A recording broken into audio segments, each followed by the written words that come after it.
होगी, यहीं से जाया करूंगा, कोई प्रोग्राम होगा फिर यहीं आया करूंगा। जय जय जय जय जय भीम।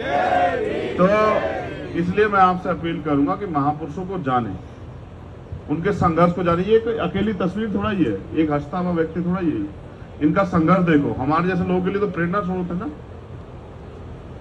तो हमें सीखना चाहिए, हम अपने महापुरुषों से सीखते हैं, हम उनको जाति में धर्म में ढूंढते हैं। ये हमारी सबसे बड़ी खामी है। मैंने कहा ना, वो जातीय व्यवस्था का असर है कि हम उसलिए ढूंढते हैं कि अच्छा हमारी जाति पैदा हुए तो ही महापुरुष होंगे।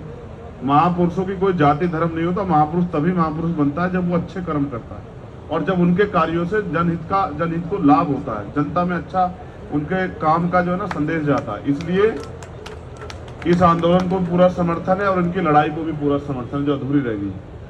जब किसानों को वास्तविकता में आजादी मिलेगी, जैसे जिस आजादी की लड़ाई हमने आज शुरुआत यहाँ की है, संघर्ष में शामिल होकर जो चल रही है, वो इस टेंट वाले में जो अंदर हमारी बहनें भाई है उनको आ जाए, उनकी न्याय की लड़ाई मजबूत होगी, जीती जाएगी।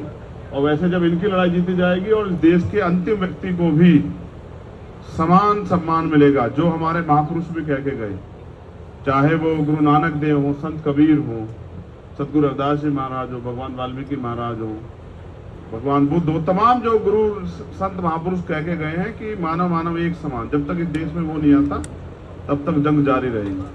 और गुरु गोविंद सिंह जी तो ये कहते थे, इस देश में जाति व्यवस्था है और जाति व्यवस्था के आधार पे जो लोग बटे हुए हैं वो कभी इकट्ठे नहीं हो सकते। और दुश्मन इस बात का फायदा उठाता है, वो एक एक करके सबको ठोकने का काम कर रहा है। कभी किसी को पकड़ता है, कभी किसी को पकड़ता है, कभी किसी को पकड़ता है। हमें इस बात से ऊपर बढ़ के, जाति से ऊपर उठ के अन्याय के खिलाफ लड़ना चाहिए। और मैंने पढ़ा है कि लहरों के से डरकर नौका पार नहीं होती और कोशिश करने वालों की कभी हार नहीं होती। तो हम पहले भी नहीं हारे, कोई प्रोटेस्ट नहीं हारे, ये भी नहीं हारेंगे। 2-1 दिन की बात है, हार जीत का पता लग जाएगा सब लोगों को। अभी तो संघर्ष शुरू हुआ है। मैंने तो आपको बताया कि मैं चुपचाप इसलिए आया कि जिससे मैं क्योंकि मेरे अंदर जो मैं जबान देता हूं, मैं उसका वो चाहता हूं कि वो जबान उसका पूरा जो है ना हम लोग उतारें। मैंने कहा था मैं आऊंगा, रहूंगा। अगर हल्ला मचा देता तो ये मेरे पास खूब मेरे साथ इनके संघर्ष हुए हैं, तो ये मुझे बाहर ही रोक लेते। आजकल सरकार और न्यायपालिका में थोड़ा सा आपस में बड़ा अच्छा संबंध है। अभी कहीं से वारंट मिल जाता तो कोई बात नहीं, तो मैंने इसलिए कहा कि चुपचाप ही चलेंगे। तो मैं चौधरी साहब हम सब लोगों ने तय किया कि चलेंगे, क्योंकि यहाँ रहना है और तब तक रहना। अब जो भी मूवमेंट होगी यहीं से होगी।